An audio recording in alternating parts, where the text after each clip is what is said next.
Hi kids, it's Ms. Marple again, and we're back here with Focus 10. The goals today are to learn how a Venn diagram can show how to compare and contrast prokaryotic and eukaryotic cells. The next task is to find out what the function is of the membrane, the cytoplasm, the nucleus, and the DNA.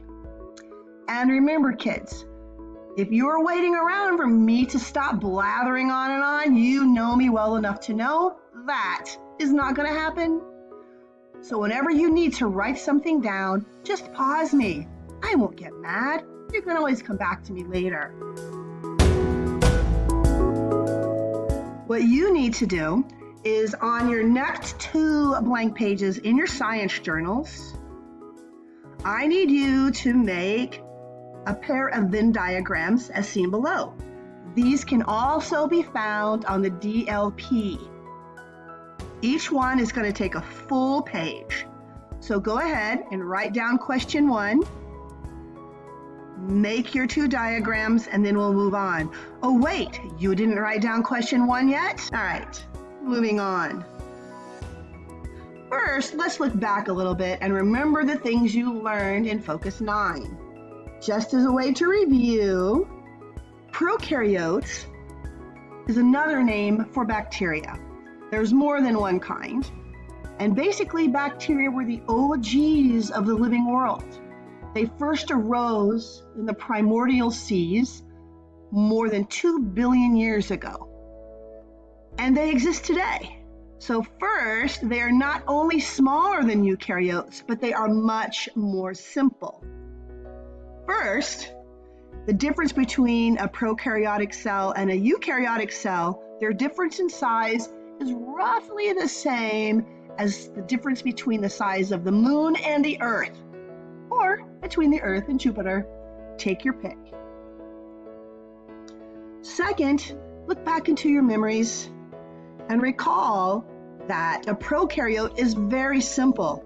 It's like a Cheerio compared to a massive feast.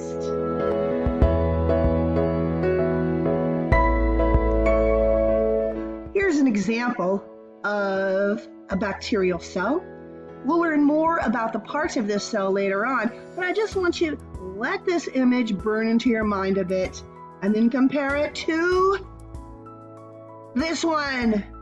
Look at all those gizmos and gadgets that are inside these cells, you guys.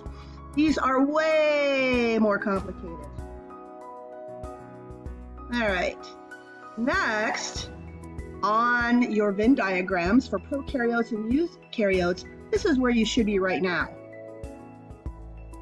Go ahead and pause to make sure that you are up to date. But as for me, I am moving on. Let's talk first about the cell membrane.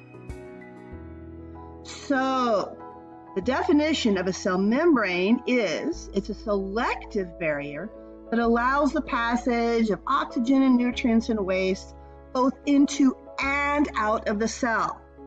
Just like a door in your house, some things can get inside, some things can get out, but there are a lot of things that can't go in either direction. Here is a fancy schmancy diagram that shows what the cell membrane would look like. All right, this would be the inside of a cell, this would be the outside of a cell. But with the lessons that we're doing this year, everything has been shortened so much that basically you can forget this diagram and look at this one instead. All right, that's kind of the level that we're working at this year, so good luck with this. Oh.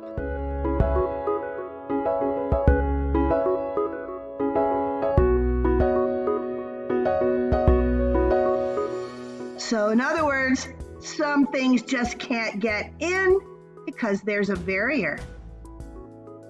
All right, let's go on to the next part of the cell. The region between the nucleus and the cell membrane is called cytoplasm. That word means cell water. This is where you're going to find the little organelles floating around, and the word organelles means little organs. So every single cell, even a bacteria, has cytoplasm. Here is a screen grab I got from one of my favorite cell videos by the Amoeba Sisters. The cytoplasm is mostly made of water. It's a little thicker than water, and as you can see, it's on the inside of every single cell. All right, let's recap this a little bit. The parts of the cell we've already covered are the membrane and the cytoplasm. 2 more to go. Let's talk about the nucleus. The nucleus is a compartment or an area that houses the cell's DNA. It is also bound by a membrane. Here are some electron micrographs of what the nucleus looks like, and you can see it here and in these locations. It tends to stain much more darkly than other kinds of cells. If you were having me in class instead of online, you would get to see these kinds of cells for yourself. So, basically, I want you to think of the nucleus as like an office where your boss hangs out. We're talking now about the office and not the boss. Because some sources, including a very important music video, are going to tell you that the nucleus is the boss. It isn't. The nucleus is not the boss, it's the boss's office. The real boss, the one that's totally in charge of everything, that's the DNA. So, the word DNA stands for deoxyribonucleic acid. Come on, I want you to pronounce it too. Deoxyribonucleic acid. Deoxyribonucleic acid, deoxyribonucleic acid, deoxyribonucleic acid. Say it out loud or you can't move on. I didn't hear you. Okay. So, deoxyribonucleic acid is in the shape of what is called a double helix. It looks as if you were to take a ladder and then twist the sides against one another.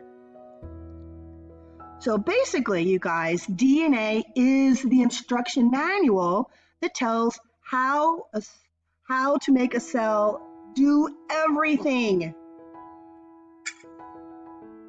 For instance, the DNA sequence forms what is called genes. I want you to think of genes as if they're the chapters in a book.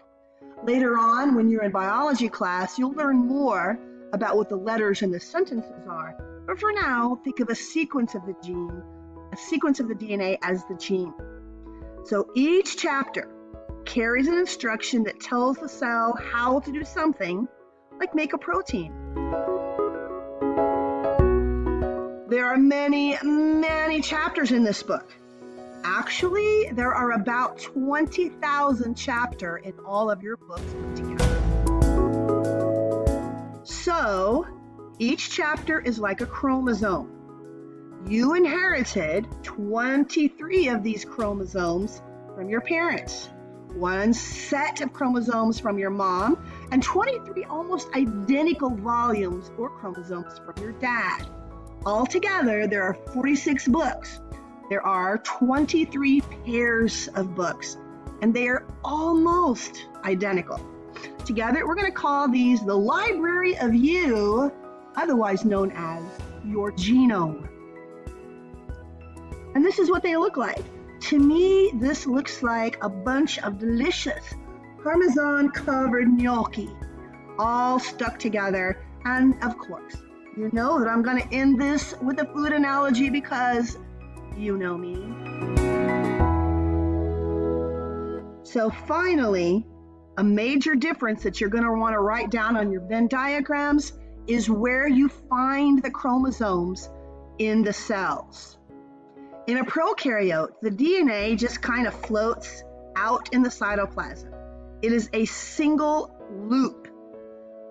The prokaryotic DNA is a single loop, but the DNA of a eukaryote is found tightly coiled and wrapped up in 46 individual chromosomes inside a nucleus. And finally, Here is the last picture. I wish I could claim that I wrote this, but I didn't. So remember, the DNA is in the nucleus in a eukaryote, and it floats freely in a prokaryote. All right, so at the end of this lesson, your Venn diagram should look like this. Okay, guys, signing out now. There'll be another video soon. Bye.